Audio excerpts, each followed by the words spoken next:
ॐ अज्ञानतिमिरान्धस्य ज्ञानाञ्जनशलाकया चक्षुरुन्मिलितं येन तस्मै श्रीगुरवे नमः। वन्देऽहं श्रीगुरो श्रीयुत्पदकमलं श्रीगुरून् वैष्णवांश्च श्रीरूपं साग्रजातं सहगण रघुनाथान्वितं तं सजीवम् साद्वैतं सावधूतं परिजनसहितं कृष्ण चैतन्यदेवं श्रीराधा कृष्णपादान् सहगण ललिता श्रीविशाखान्वितांश्च यत्पादपद्मनखचन्द्र मणिच्छटाया विस्फूर्जितं किमपि गोपवधूष्वदर्शी पूर्णानुराग रससागर सारमूर्ति साराधिका मयि कदापि कृपां करोतु। हरे कृष्णा। सर्वप्रथम मैं अपने गुरुपाद पद्म ओम विष्णुपाद अष्टोत्तर शत श्री श्रीमद् भक्ति वेदांत माधव गोसाई महाराज के चरण कमलों में अनंत कोटि दंडवत प्रणाम ज्ञापन करता हूं। हम लोग श्री प्रेम भक्ति चंद्रिका में नरोत्तम दास ठाकुर महाशय के द्वारा रचित ग्रंथ, उसमें हम लोग छठे प्रकरण में श्रवण कर रहे हैं रागानुगा भक्ति रीति प्रकरण कि रागानुगा भक्ति की रीति क्या है, पद्धति क्या है, किस प्रकार से हम रागानुग भक्ति के अंदर प्रवृत्त हो सकते हैं। तो हम लोगों ने 2 सत्रों में अभी तक चर्चा की कि रागानुगा भक्ति किसको कहते हैं। जब जो वैधि भक्ति है उसके अंदर हमारा राग का जब उसमें उसको संयुक्त कर दिया जाता है तब हम उसको बोल देते हैं रागानुगा भक्ति। अर्थात जो भक्ति लोभ के कारण उत्पन्न हुई है, जबकि वैधि भक्ति जो है वो भय के कारण उत्पन्न होती है, शास्त्र भय। अगर हम भगवान का भजन नहीं करेंगे, शास्त्रों में आज्ञा दी गई है कि यदि भगवान का भजन नहीं करेंगे तो आपका पतन हो जाएगा, आप अपने स्थान से च्युत हो जाएंगे, ऐसा शास्त्रों में उल्लेख है, कहा गया है। श्रीमद् भागवत पुराण में कह रहे हैं तस्मात् भारत सर्वात्मा भगवान ईश्वरो हरि श्रोतव्य कीर्तितव्यश्च स्मृतव्यश्च इच्छिताम अभयम। परीक्षित महाराज कह रहे हैं, हे भारत, हे परीक्षित, तस्मात इसलिए सभी जितने भी प्राणी हैं सर्वात्मा भगवान का ही, हमको जो सर्वात्मा है, सर्वरूप हैं, ऐसे भगवान जो ईश्वर हैं, ईश्वर मतलब सर्वसमर्थ हैं, और हरि जो हमारे पापों का हरण करने वाले हैं। तो यहां पर भगवान के लिए देखिए 3 संबोधन है, भगवान, ईश्वर और हरि। उनके ही विषय में हमको श्रवण करना है, श्रोतव्य है।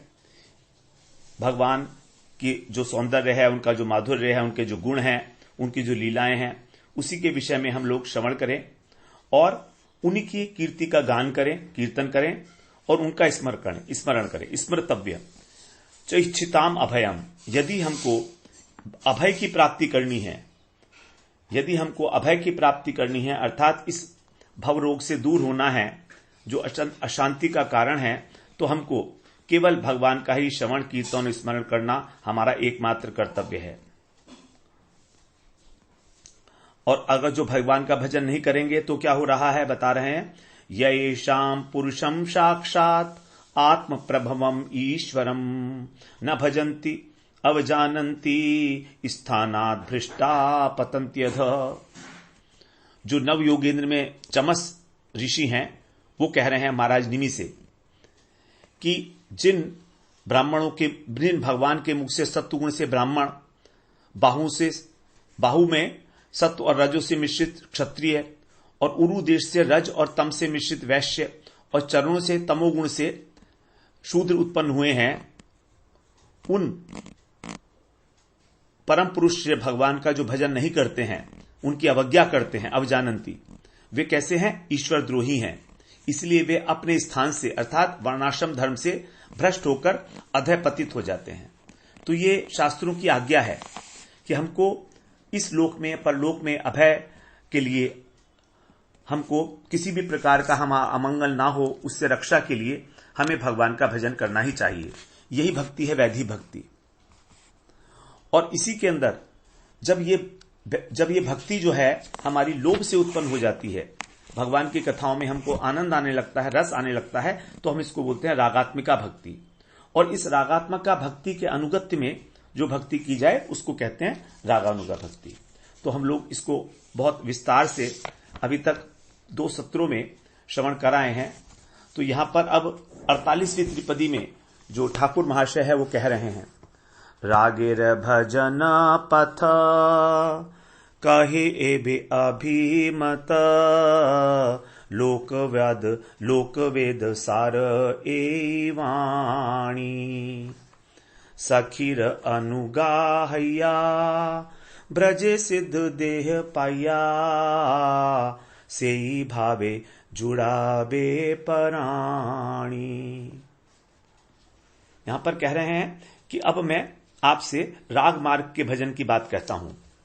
रागेर भजन पथ, ये जो राग मार्ग है, ये जो पथ है ये कैसा है? श्रुतियों के द्वारा, वेदों के द्वारा, भक्ति शास्त्रों के द्वारा सम्मत है और सबका सार है रागानुगा भक्ति। तो हमने अगर अनेक शास्त्र पढ़ लिए, भक्ति शास्त्र पढ़ लिए, वेदों का अध्ययन कर लिया और अगर रागानुगा भक्ति में प्रवृत्त नहीं हुए तो इसका मतलब ये जानना पड़ेगा कि अभी हमने वो शास्त्र पढ़े ही नहीं है। इसीलिए कैसे करना है, फिर हमको क्या करना क्या है? साधक को सखीर अनुगाहया, जो सखीगण हैं युगल सरकार की, उनकी जो सखियां हैं उनका अनुगत्य करते हुए, ललिता, विशाखा, चित्रा, इंदुलेखा, जो अष्ट सखियां हैं उनका अनुगत्य करते हुए, ब्रजे सिद्ध देह पाइया, ब्रज में सिद्ध देह को पाकर, सेई भावे जुड़ाबे पराणी, उनकी सेवा में हमें अनुरक्त होना चाहिए। हमारे जो प्राण हैं उनसे जुड़ जाएं, अर्थात हम उसमें सब प्रकार से अनुरक्त हो जाएं। सेई भावे जुड़ाबे पराणी, अपने प्राणों को जोड़ लो इस भाव से, भक्ति भाव से, सेवा भाव से। अनुगत्यमय सेवा से, जो सखियों के अनुगत्य में सेवा की जा रही है, राधा कृष्ण की सेवा, उससे अपने प्राणों को जोड़ लो, जुड़ाबे पराणी, अर्थात अब वही हमारा एक जीवन, वही हमारे प्राणों की जो है वो एक प्यास है। तो अगर हमारे जीवन में सेवा नहीं है युगल सरकार की, तो मानो जैसे प्राण ही नहीं रहे। तो इस प्रकार से तो ब्रज के अंदर यहां पर कहा गया ब्रज में सिद्ध देह पाइया। ब्रज में 4 प्रकार के परिकर हैं, जैसा हम लोग श्रवण कराए हैं, दास्य रस, सख्य रस, वात्सल्य रस और मधुर रस। ये सभी अपने अपने भाव के अनुसार राधा और कृष्ण की सेवा संपादन करते हैं। चारों परिकर ही श्री कृष्ण की जो स्वरूप शक्ति है उसके अंश हैं। जो स्वरूप शक्ति की 3 वृत्तियां हैं, संघनी, संवित और आह्लादनी। संघनी का मतलब है अस्तित्व। तो इन्हीं से सभी परिकर भगवान के प्रकाशित होते हैं। गोलोक धाम में जो परिकर हैं भगवान के, वो सब संघनी शक्ति का मूर्तिमान रूप हैं। और संघनी शक्ति के जो अधिष्ठात्री देवता हैं वो है बलदेव प्रभु। कृष्ण जो है वो संवित के अधिष्ठात्री देवता हैं। और आनंद जो अंश है, सच्चित आनंद में आनंद अंश जो है उसकी जो है अधिष्ठात्री देवी हैं हमारी राधिका रानी। तो इस प्रकार से इनकी प्रीति को कहा गया रागात्मिक। नंद, यशोदा, राधा, ललिता, विशाखा, सुबल, मधुमंगल, ये सब कौन है? ये रागात्मिक जीव हैं। इनका ही रागात्मिक भक्ति में अधिकार है। लेकिन जीव जो है वो भगवान की तटस्थ शक्ति का अंश है, इसलिए उसको कहा गया भगवान का नित्य दास। जीवे स्वरूप है नित्य कृष्ण दास, तो उसका अधिकार स्वतंत्र सेवा में नहीं है। इसीलिए अब उसको जो रागात्मिक भक्ति के अनुगत होकर कृष्ण की सेवा में सहयोग प्रदान करना, ये इनका कार्य है, उनको सहयोग प्रदान करना। इसीलिए उसको कहा गया रागानुगा। तो ब्रज में जो रागानुगा भक्ति के नित्य परिकर हैं वह रूप, मंजरी इत्यादि, ये मधुर रस के परिकर हैं। और मधुर रस के परिकर हैं राधा रानी और सखी वृंद इत्यादि। तो रागानुगा भक्ति के परिकर हैं रूप, मंजरी, और मधुर रस की परिकर हैं राधा रानी और सखियां, जो उनकी परम श्रेष्ठ सखियां हैं। तो उनका अनुगत्य लेने में ही हमारा अधिकार है। इस प्रकार से यहां पर बताया। तो हम क्योंकि प्राकृत शरीर से कृष्ण की सेवा में नहीं जा सकते, इसके लिए फिर हमको स्वरूप शक्ति के साथ तादात्म्य प्राप्त करके अप्राकृत शरीर धारण करके उस सेवा में प्रवेश करने का अधिकार मिलता है। हम लोग इस विषय में चर्चा कराए थे कि तादात्म्य जो होता है स्वरूप शक्ति के साथ वो किस प्रकार होता है। वो गुरु के द्वारा जब हम दीक्षा मंत्र ले लेते हैं, गुरु जब उसके साथ ही हमको एकादश भाव प्रदान करते हैं, तब हमारा उस देह के अंदर पहले अंतश्चिंतित देह होती है, उसके बाद उसी का ध्यान किया जाता है, उसी का चिंतन किया जाता है। तो इस प्रकार से मानसिक रूप से उस अंतश्चिंतित देह अर्थात वो देह जो हमारी नित्य देह है गोलोक धाम में, जो हमने गुरु ने जो हमको कृपा करके प्रोवाइड की है, उस देह से अपने स्वरूप का ध्यान करते हुए राधा कृष्ण की सेवा मानसिक रूप से की जाएगी।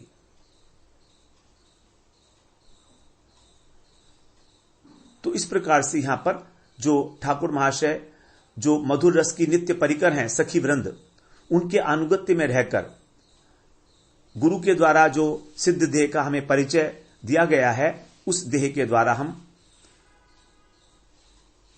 भगवान की, राधा कृष्ण की, युगल सरकार की प्रेममयी सेवा करेंगे। इसके लिए यहां पर कहा गया है। तो यहां पर जो है ये सेवा सब प्रकार से शास्त्रों के द्वारा सम्मत है। ये कोई काल्पनिक नहीं है, ये कोई अपने मन से बनाई हुई सेवा नहीं है। ये भक्ति राग मार्ग का भजन बहुत एक विशाल, अपने आप में एक विशाल सब्जेक्ट है, विषय है। तो इस प्रकार से हम लोग इसका रागात्मिक के लक्षण श्रवण कराए हैं। इसका जो स्वरूप लक्षण है वो है राग, तृष्णामयी सेवा, आसक्ति, और इसका जो तटस्थ लक्षण है वो परम आविष्टता।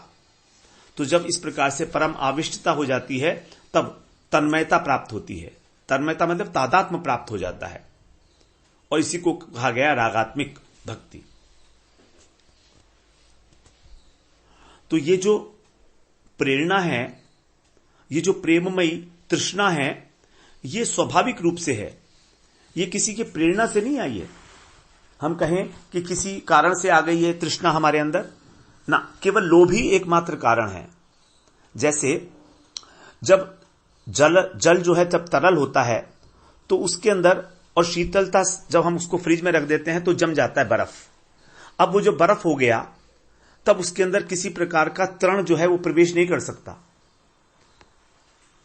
अगर हम किसी तिनकों को बर्फ में डालना चाहे तो नहीं डाल सकते, लेकिन जल में तिनकों को डाला जा सकता है। जल में तिनके को डाला जा सकता है। तिनका क्या है? अशुद्धि। तो यही प्रेममयी तृष्णा जब प्रगाढ़ हो जाती है तो उसके अंदर किसी भी प्रकार की कृष्ण से इतर कामना को नहीं डाला जा सकता, क्योंकि वो सब अशुद्ध है, तिनके की तरह है। तो उसमें केवल एक ही भावना रखी जाती है, और वो है श्री कृष्ण को ही सुख देना।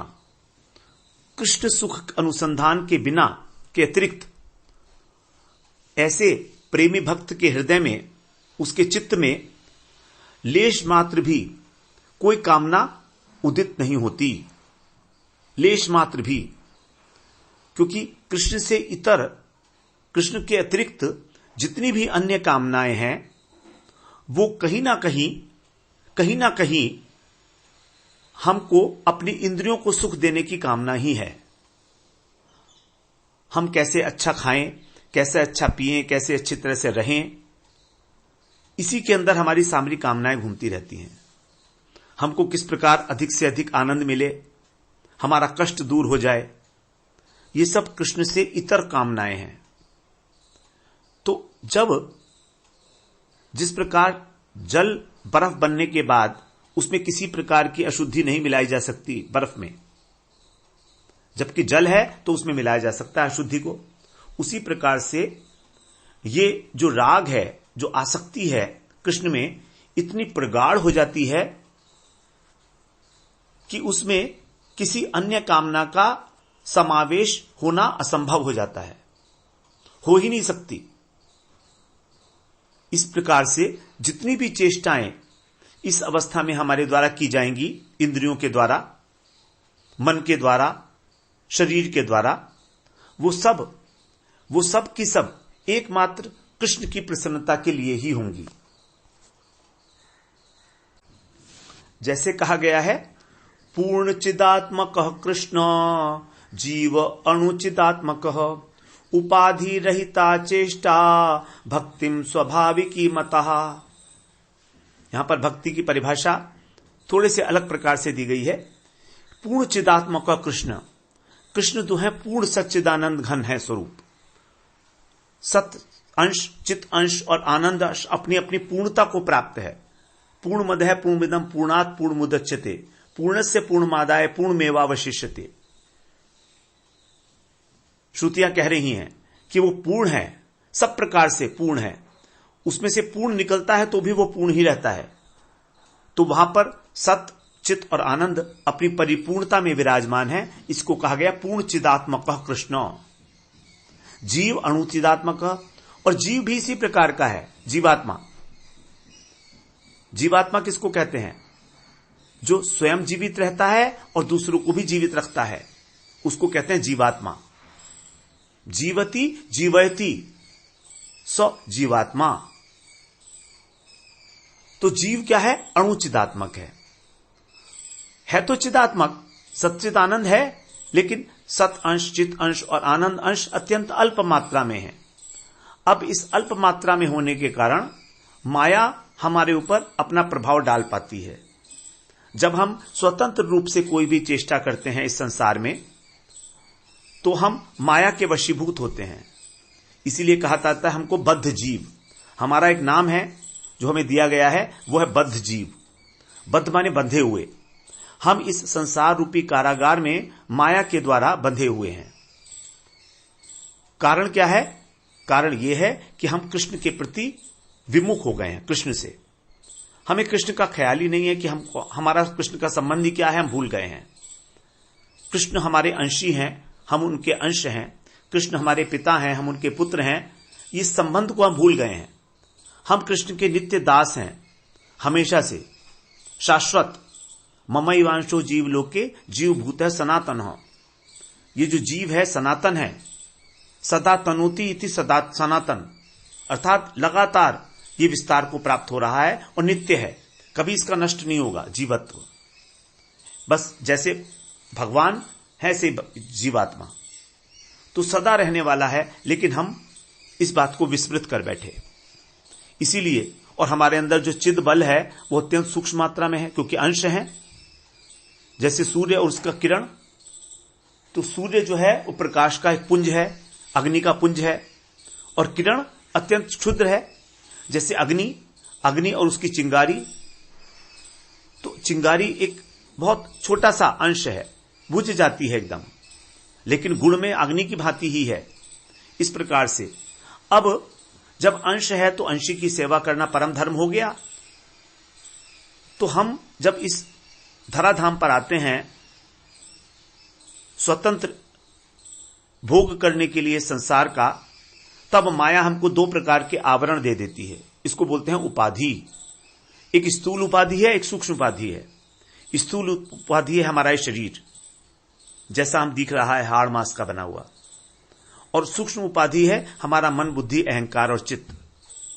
तो जब इन दोनों उपाधियों से हम ऊपर उठ जाते हैं, अर्थात सत्व, रज और तम, जिनसे ये सारे बना है शरीर, जो संघात है ये इन सब तत्वों का, जब हम इसका अतिक्रमण करके ऊपर उठते हैं, उपाधि से रहित हो जाते हैं, तब हमारे द्वारा जो चेष्टाएं की जाती हैं स्वाभाविक रूप से वही है भक्ति। तो उसको यही कह रहे हैं कि हमारी जो कृष्ण के प्रति प्रेम है, उनकी सेवा करने की प्रवृत्ति है, ये स्वाभाविक है। लेकिन क्योंकि अभी अणु है, अभी वो तरल अवस्था में है, इसीलिए उसके अंदर इस संसार के जो गुण हैं, अवगुण हैं, दोष हैं, उनका मिश्रण हो जाता है। और हमारी जो भक्ति है स्वाभाविक रूप से आत्मा की वृत्ति, वो दूषित हो जाती है, जिसको हम बोल देते हैं कर्म मिश्रा भक्ति, ज्ञान मिश्रा भक्ति, योग मिश्रा भक्ति। तो अब जब हम अपने स्वरूप में स्थित हो जाते हैं रागानुगा भजन के माध्यम से, तब सभी प्रकार की चेष्टाएं स्वाभाविक रूप से कृष्ण की प्रसन्नता के लिए होने लगेंगी, स्वाभाविक रूप से।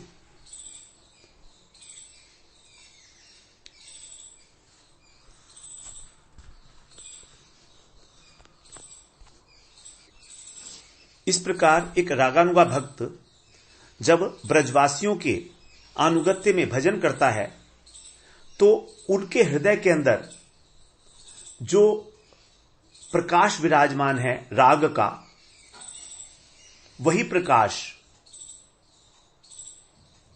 इस रागानुगे साधक के हृदय में भी उदय हो जाता है, क्योंकि अब इसने सब प्रकार से उनको अपने आश्रय के रूप में स्वीकार कर लिया है।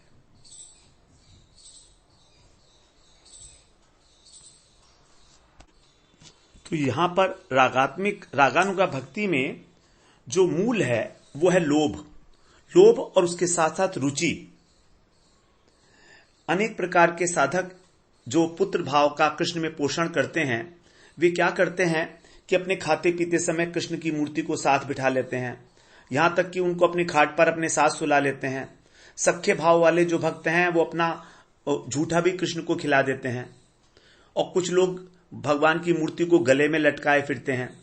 इस प्रकार की जो चेष्टाएं हैं ये शास्त्र के विरुद्ध हैं और दोषजनक हैं। इसीलिए रागानुगा भक्ति है, उसके अंदर केवल रागात्मिक जनों के अनुगत्य में मानसिक रूप से ही भावना करनी है, मानसिक सेवा ही करनी है, यही रीति है।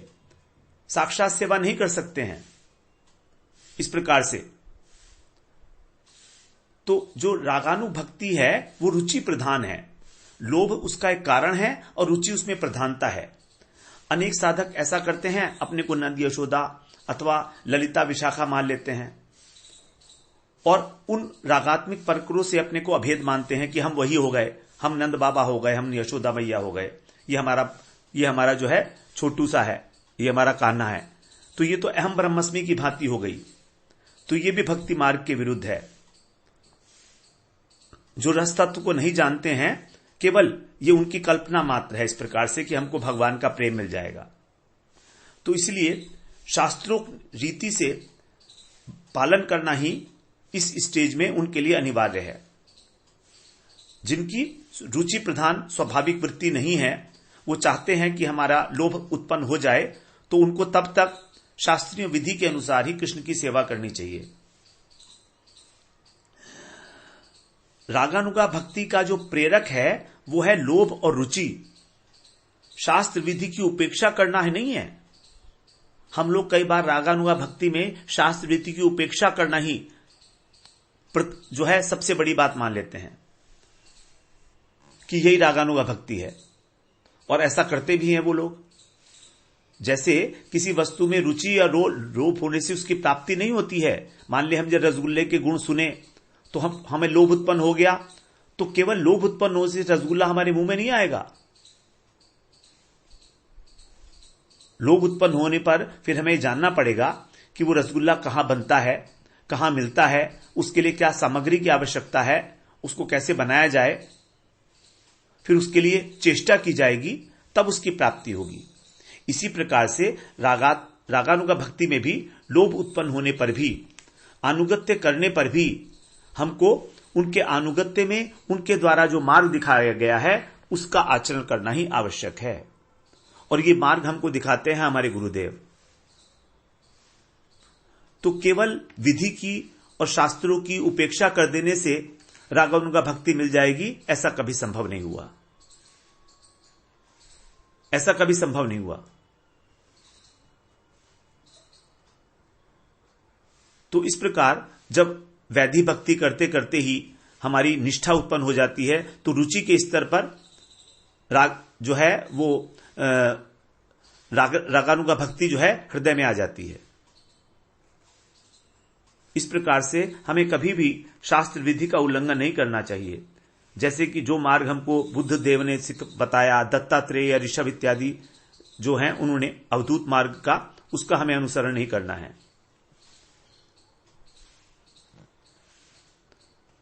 तो रुचि ही प्रधान है इसके अंदर। हमारी रुचि होनी चाहिए अब कृष्ण के बिना, हम उनके बिना रह नहीं पा रहे हैं। तो इस प्रकार से रागानुगा का साधन जो है वो गुरुदेव के द्वारा जो उपदिष्ट सेवा है उसके अनुसार करने से ही होगा। मर्यादा का उल्लंघन करने से इस प्रकार की भक्ति हो जाएगी, केवल मर्यादा का उल्लंघन करने से ऐसा नहीं हो सकता।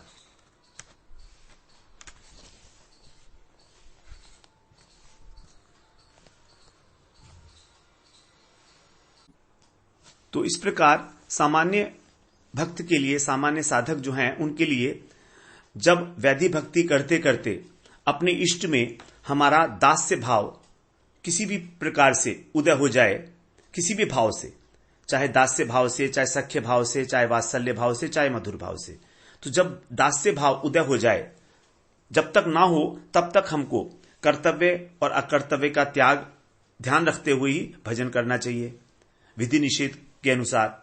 और जब भाव का उदय हो जाए तब किसी प्रकार की आज्ञा की, विधि निषेध की आवश्यकता नहीं है। लेकिन उस समय क्या होता है, बड़ी विशेष बात बता रहे हैं कि उस समय जो वो भाव उत्पन्न हुआ है वही कर्ता हो जाता है। दोबारा सुने, जब हमारा कृष्ण में एक विशेष भाव उत्पन्न हो जाता है, दास्य भाव, सख्य भाव, वात्सल्य भाव और मधुर भाव, और वो भाव स्थायी हो जाता है, उस समय क्या होता है कि वो जो भाव है वही कर्ता है। अब भाव स्वयं कर्ता बनकर कर्तव्य का पालन करता है, और इसलिए जब भाव ही कर्ता बन गया तो अकर्तव्य का स्वाभाविक रूप से त्याग हो जाता है। अर्थात अब जो भी होगा वो कर्तव्य ही होगा, यद्यपि वो विधि निषेध से ऊपर उठ चुका है, लेकिन तो भी। तो इस प्रकार से हम विधि के अधीन होकर जो भजन कर रहे हैं, वैधि भक्ति, उसका मुख्य फल है हमारा कृष्ण में भाव उत्पन्न हो जाए। और जब भाव उत्पन्न हो जाता है तब वो भाव ही कर्ता बनकर हमको किसी प्रकार का भी अकर्तव्य कर्म नहीं कराता, केवल कर्तव्य कर्म ही कराने में प्रवृत्त करता है। उदाहरण के लिए देखें, जैसे यशोदा मैया हैं। यशोदा मैया जो हैं जब कृष्ण के लिए दधि मंथन करती हैं तो कैसे करती हैं? वो कैसे करती हैं? उस सुबह को स्नान करके अपना पूरा श्रृंगार करके तब दधि मंथन करने बैठती हैं। जब कृष्ण विमोह जो दाम बंधन लीला है भगवान की, उसके अंदर बताया गया है कि किस प्रकार सुबह सुबह ब्रह्म मुहूर्त के समय ही यशोदा मैया जो है दधि मंथन कर रही हैं और उनकी चोटी से फूल जो हैं वो नीचे झर रहे हैं। अर्थात वो पूरा श्रृंगार करके अच्छी प्रकार से नहाकर तब दधि मंथन कर रही हैं। तो उनको तो कोई आवश्यकता नहीं है, क्योंकि वो तो रागात्मिक है।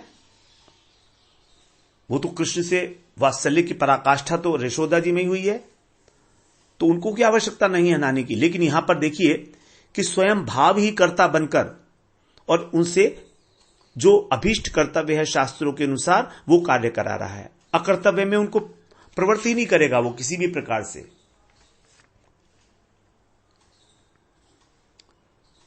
तो जो इस प्रकार से रागानुगा भक्त अपने को कहकर और केवल शास्त्रों की जो विधियां हैं उनको छोड़ देते हैं, वो ठीक नहीं है, वो गलत है।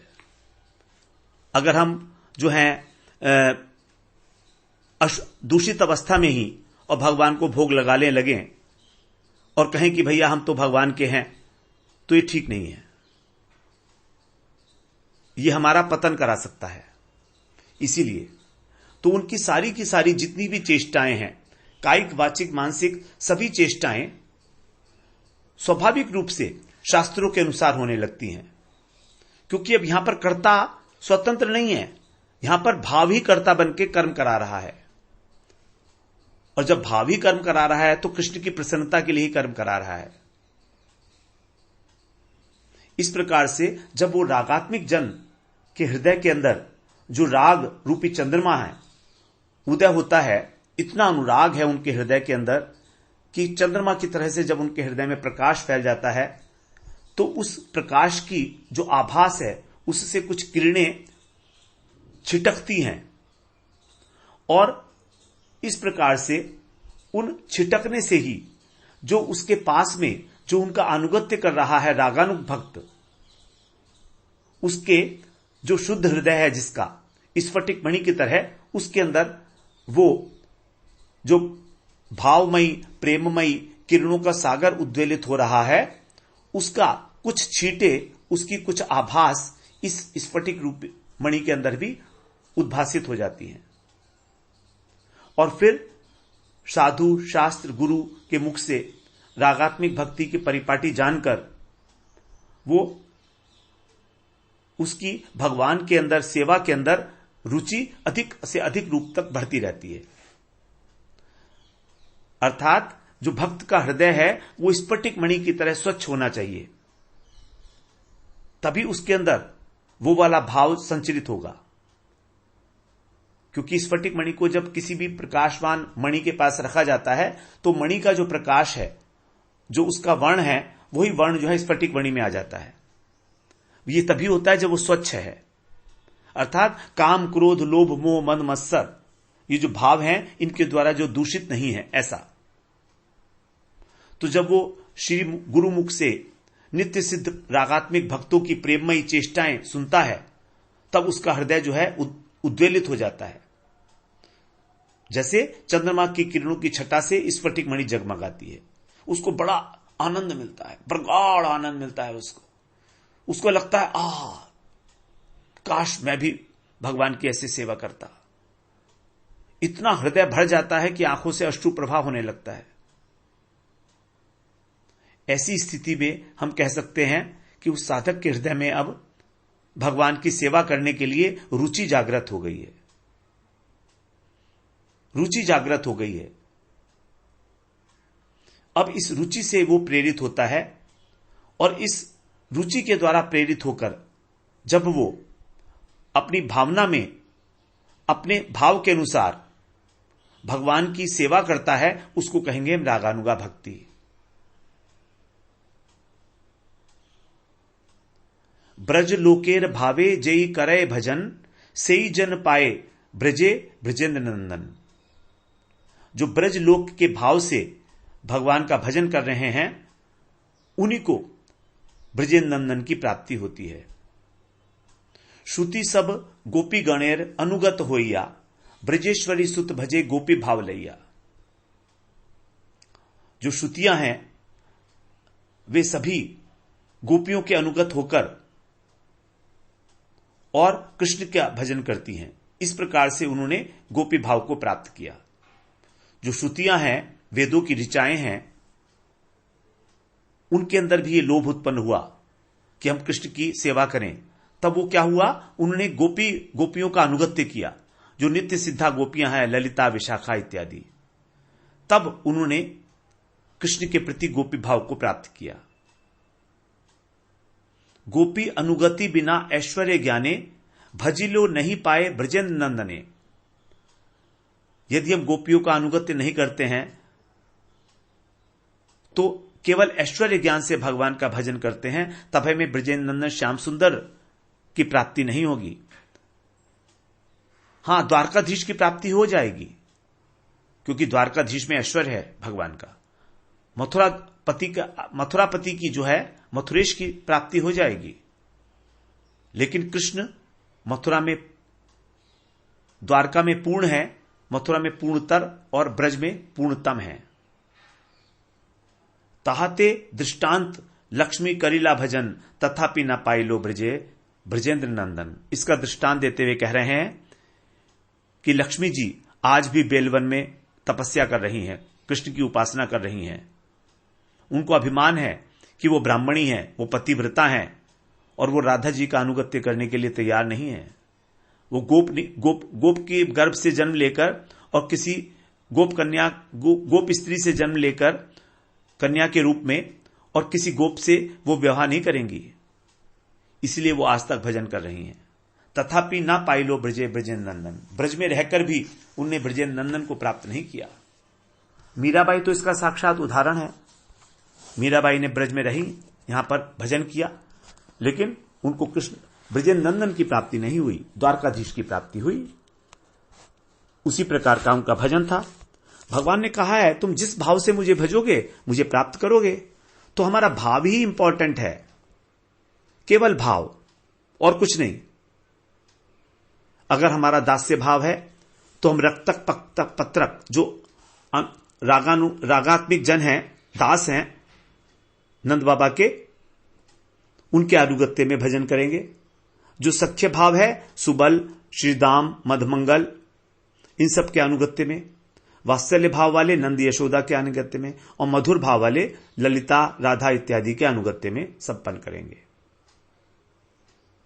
इस प्रकार से इस विशेष जो हमारा कलयुग है, धन्य कलयुग जिसे कहा जाता है, इसमें श्रीमन महाप्रभु ने और श्री रूप गोस्वामी, श्री रघुनाथ दास गोस्वामी इत्यादि जो भी हमारे गोस्वामी, छठ गोस्वामी हैं, उन्होंने मधुर भाव की जो चरम सीमा है वहां पर स्थित जो मंजरी भाव है उसकी उपासना का हमको वितरण किया, हमको बताया कि हम किस प्रकार से राधा रानी की सेवा, राधा रानी की दासी के रूप में प्रतिष्ठित होकर अपने को भावना करके उनकी सेवा कर सकते हैं। तो गौड़ीय वैष्णव संप्रदाय का यही जो है रागों का भजन ही मुख्य है। तभी ठाकुर महाशय कह रहे हैं सखीर अनुगा हैया, सखियों के अनुगत होना पड़ेगा भैया, बिना सखियों के अनुगत हुए काम ना होएगो। ललिता, विशाखा, चित्रा, इंदुलेखा, रंगदेवी, सुदेवी, चंपकलता, सब अष्ट सखियां, ये सब की सब सच्चिदानंद घन रसमूर्ति श्री श्रृंगार कृष्ण की जो है, जो महाभावमयी राधा रानी है, उनकी व्यू स्वरूपा है, काय व्यू हैं। काय व्यू का मतलब वही होता है कि राधा रानी ही जब अपने स्वरूप को, अपने रूप स्वरूप को अपने अनेक अलग प्रकार के भावों से भगवान की सेवा करने के लिए विस्तारित करती हैं, वही हैं सखियां। सखियां कृष्ण राधा रानी से अलग नहीं है, वो अभिन्न है उनसे, क्योंकि उनकी काय व्यू हैं और उनका केवल एक ही उनका जो है इष्ट अभीष्ट है कि किस प्रकार से राधा और कृष्ण दोनों मिलकर प्रसन्नता को प्राप्त हों। तो जो किंकरियां हैं, जो मंजरियां हैं राधा जी की, उनके प्राण मछलियों की भांति उसी रस सिंधु में तैरते रहते हैं जहां पर राधा और कृष्ण का मिलन होता है। राधा और कृष्ण के मिलन के अतिरिक्त इनकी और कोई अभिलाषा नहीं है। कैसे राधा रानी का अभिसार कराएंगी, राधा कृष्ण के पास लेकर जाएंगी, कृष्ण को कैसे राधा रानी से मिलवाएंगी, क्योंकि अनेक प्रकार के बीच में बंधन है, बाधाएं हैं, आसान नहीं है काम। गुरुजन हैं, सबकी आंखों से ओझल करके किस प्रकार कृष्ण राधा रानी को छिपाकर लेकर जाती हैं और उन दोनों का मिलन करा के अत्यंत आनंदित हो जाती हैं। तो वैष्णव जो हैं, जो महाप्रभु के आश्रित हैं, वो इसी मंजरी भाव की साधना के ऊपर ही प्रलुब्ध हैं, इसी को अपना अभीष्ट मानते हैं और वे अपने जो गुरु हैं उनके चरणाश्रय में अपना जो नित्य मंजरी स्वरूप है उसका परिचय प्राप्त करते हैं। इस प्रकार बाहरी साधन के द्वारा श्रवण कीर्तन इत्यादि भजन करते हैं, जैसे हमारे षड गोस्वामी ने किया। हमारे षड गोस्वामी ने वैराग्य का अवलंबन लिया, ब्रज में आकर एक एक रात्रि एक एक पेड़ के नीचे रहते थे। कितना उत्कट वैराग्य था। सनातन गोस्वामी जो हैं वो प्रधानमंत्री थे हुसैन शाह के गौड़ देश में, और रूप गोस्वामी फाइनेंस मिनिस्टर थे, और रघुनाथ दास गोस्वामी के जो पिता थे वो तो महाधनवान थे।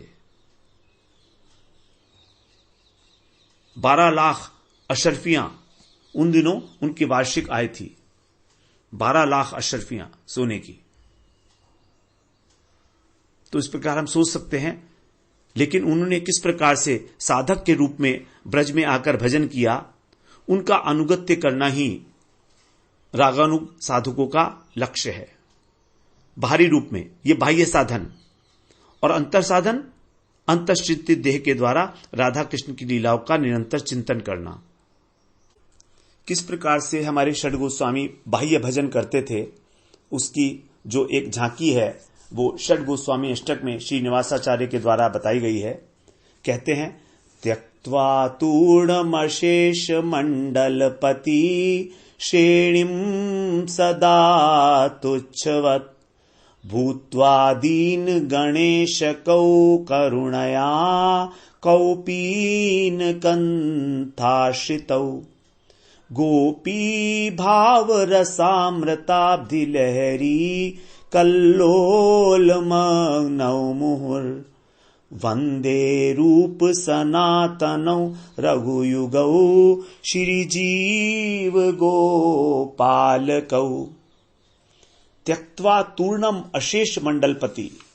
त्यक्त्वा माने त्याग कर, तूर्ण माने अत्यंत तुरंत ही, जैसे ही उनके हृदय में इच्छा जागृत हुई कि बस अब छोड़ना है, तुरंत ही अशेष मंडलपति अर्थात समस्त मंडलपति जो मंडलों के अधिपति हैं ऐसे उसकी श्रेणी को, एक मंडल नहीं अनेकों मंडल की श्रेणी, उसको सदा तुच्छवत सर्वदा के लिए हमेशा के लिए तुच्छ की भांति छोड़ दिया। छोड़कर फिर क्या कह रहे हैं, भूत्वा दीन गणेश को, और दीन गणेश को मतलब अत्यंत दीनहीन होकर अतिशय दीनता को प्राप्त करके, दीन गण प्लस ईश कौ, जो दीन गणों का ईश है अर्थात अतिशय दीन है, ऐसे दीनहीन अवस्था में होकर करुणया कृपा पूर्वक क्या क्या धारण करते थे, कौपीन और कंथा। कौपीन होता है जो हम अपने अंगों को, गुप्तांगों को छुपाने के लिए एक टुकड़ा पतला सा वो प्रयोग करते हैं, और गुदड़ी, कंथा माने गुदड़ी, सोने के लिए रात को बस आश्रित उसको धारण करने वाले, और गोपी भाव जो गोपी भाव रूपी रसामृत है उसके सागर की लहरियों में कल्लोल करते हुए आनंद मनाते हुए निमग्न रहने वाले हैं, उनकी मैं बार बार वंदना करता हूं। ऐसे षड गोस्वामी वंदे रूप सनातनौ रघु युगौ श्री जीव गोपालकौ, अर्थात रूप गोस्वामी, सनातन गोस्वामी, रघुनाथ भट्ट और रघुनाथ दास गोस्वामी, जीव गोस्वामी और गोपाल भट्ट गोस्वामी। इस प्रकार से जो केवल कौपीन और कंथा धारण करके एक रात्रि एक जगह पर ही विश्राम करते थे, इस प्रकार से जब यहां पर आए थे रूप गोस्वामी और सनातन गोस्वामी इसी प्रकार से रहे। संख्या पूर्वक नाम गान नति भी कालावसानी कृतौ निद्राहार विहार कादि विजितौ चत्यंत दीनौ चयौ राधा कृष्ण गुण स्मृतिर मधुरिमा नंदेन सम्मोहितौ वंदे रूप सनातनौ रघुयुगौ श्रीजीव गोपालकौ।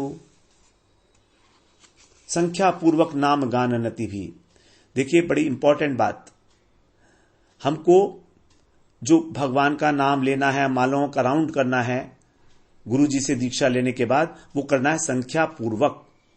कुछ लोग कहते हैं अरे संख्या का क्या करना है, हम तो जब मन होता है तब कर लेते हैं, और क्या जब मन क्या, हम तो हमेशा ही करते रहते हैं, हमें तो माला की जरूरत नहीं है, बताइए।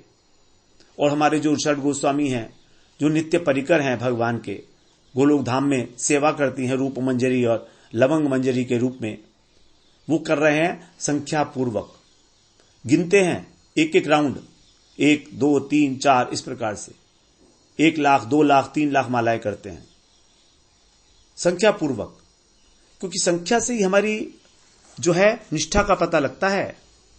आज 5 माला कर ली, कल 20 कर ली, परसों की नहीं, फिर 2 दिन भूल गए, उसके बाद 50 माला कर ली एक साथ, ऐसे नहीं चलेगा।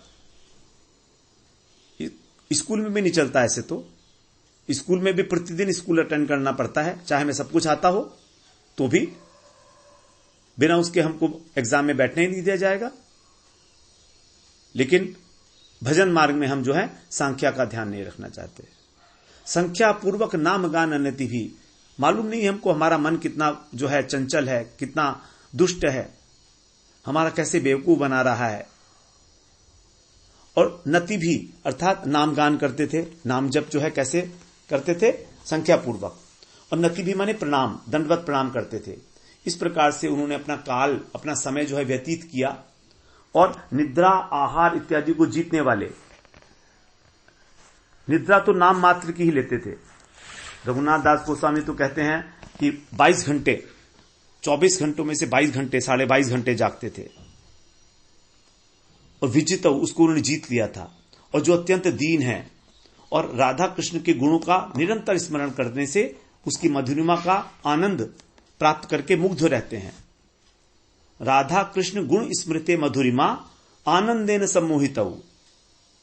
तो देखिए, सम्मोहित तो ये भी हैं, लेकिन माया से सम्मोहित नहीं है। ये भगवान राधा और कृष्ण की गुणों की महिमा से जो हैं उनको गान करने से मोहित हैं, आनंद से मोहित हैं, परमानंद से मोहित हैं। उनकी मैं वंदना करता हूं। तो बड़ा सुंदर बताया गया कि साधक के रूप में किस प्रकार हमें भजन करना है। तो साधक के रूप में बाह्य साधन, श्रवण कीर्तन इत्यादि करते हुए और सिद्ध अंतश्चिंतित देह के द्वारा अपने मन में स्मरण करते हुए। यही बात यहां पर इस त्रिपदी में कही है। ब्रजे सिद्ध देह पाइया, ब्रज के अंदर सिद्ध देह पाकर अपने गुरुदेव से उसका परिचय प्राप्त करके उसके अनुसार, अर्थात मैं कितने वर्ष की एक दासी हूं, मेरा उम्र क्या है, एकादश भाव में सब दिया जाता है। उम्र क्या है, नाम क्या है, यूथ कौन सा है, हमारा संबंध क्या है, हमारी सेवा क्या है, हम कौन गांव के रहने वाली हैं, ये सारी चीजें दी जाती हैं, पूरा परिचय दिया जाता है।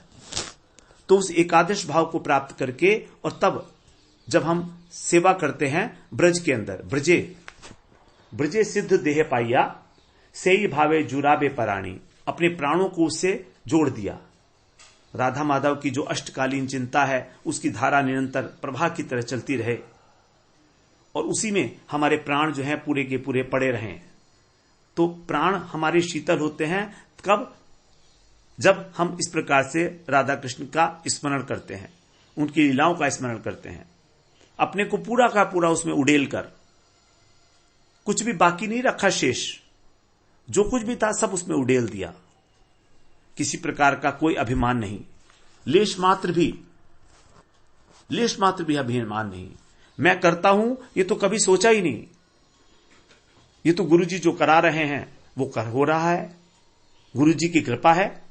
गुरुजी जब चाहें, जैसे चाहें वो रखें, चाहे हमको यहां रखें, चाहे हमें कहां भी रखें, सब कुछ छोड़ दिया है अब। क्योंकि कृपा, गुरु कृपा ही केवलम, केवल गुरु कृपा ही सिद्धि का जो है एकमात्र फल है, एकमात्र कारण है सिद्धि का। कोई भी सिद्धि हो जगत में भी, यदि हम अपने टीचर की, अपने गुरु की बात जो है नहीं सुनते हैं तो हम परीक्षा पास नहीं कर सकते। अगर हम उसको नहीं मानते हैं, उन्होंने जो हमें कहा है वो नहीं, तो हम परीक्षा पास नहीं कर सकते। फिर परमार्थ में कैसे हम अपने रास्ते से कर लेंगे मनमाने ढंग से? क्यों? हमारा मन तो हमेशा से दुष्ट रहा है, उसका तो स्वभाव है निम्नगामी। जैसे नदियां जल नीचे की ओर प्रवाहित होता है, ऐसे हमारा मन भी नीचे की ओर प्रवाहित होता है। तो हमें बड़े यत्न पूर्वक संभाल कर उसको उठाते हुए और रुचि के स्तर तक पहुंचना है। ये रुचि का स्तर जो है ना, बड़ा महत्वपूर्ण है। भक्ति विनोद ठाकुर ने यह कहा है कि रुचि के स्तर पर हमारे हृदय के अंदर परमात्मा के बदले भगवान हो जाते हैं। इसीलिए जो साधक रुचि के स्तर पर आता है उसके हृदय की सारी इच्छाएं पूरी होने लगती हैं अपने आप। इसका आभास तो पहले ही होने लगता है हमको निष्ठा पर ही। निष्ठा पूरी होने पर ही हमारी इच्छाएं पूरी करने लगते हैं भगवान। लेकिन स्पष्ट रूप से हमको इसका जो अनुभव होता है वो रुचि के स्तर पर होता है कि भगवान अब मुझे जो करा रहे हैं मैं वही कर रहा हूं, जो मैं सोचता हूं, जो मैं करता हूं वो केवल भगवान कर रहे हैं। अब ये केवल ऊपर ऊपर से कहने की बात नहीं है, क्योंकि इस स्थिति में तो हम ये कहते हैं, अगर कोई कहता है कि आप बड़ा अच्छा भजन करते हैं तो हम कह देते हैं ऊपर ऊपर से कि हाँ सब गुरु जी की कृपा है, आप लोगों की कृपा है। लेकिन ऊपर ऊपर से है ये, अंदर से तो बिल्कुल अहंकारी हैं।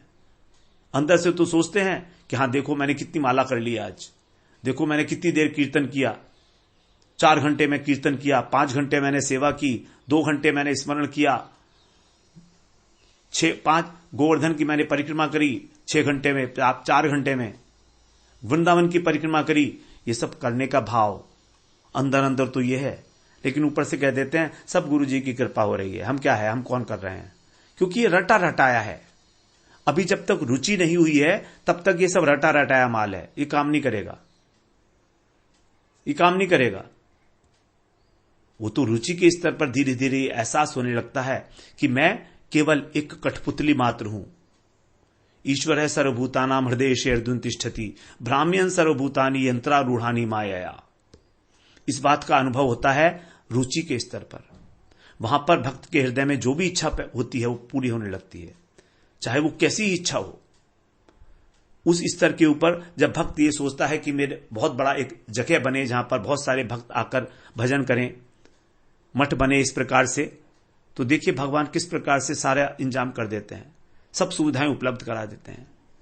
यदि प्रचार करने की इच्छा हुई रुचि के स्तर पर तो सारा आपको जन बल धन बल सब मिलेगा।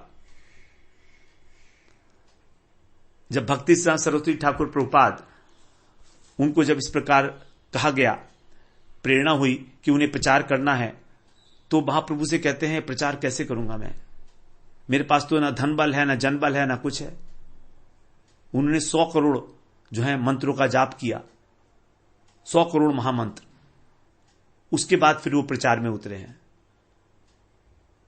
तब उनके पास जन बल भी था, धन बल भी था, सब था।